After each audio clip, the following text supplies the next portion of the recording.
কানাডায় মাসের শেষে যখন স্যালারির পে স্লিপ হাতে আসে তখন দেখি মাইনের অর্ধেকটা উধাও।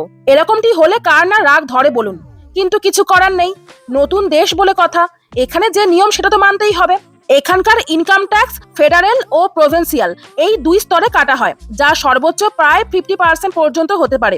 এর সঙ্গে আছে এইচএসটি, জিএসটি, প্রায় সব জিনিসে 13% পর্যন্ত ট্যাক্স। কেউ যখন নতুন চাকরি পায় তখন আত্মীয়রা বলে মিষ্টি খাওয়াও, আর কানাডার সরকার আগেই বলে ট্যাক্স দাও।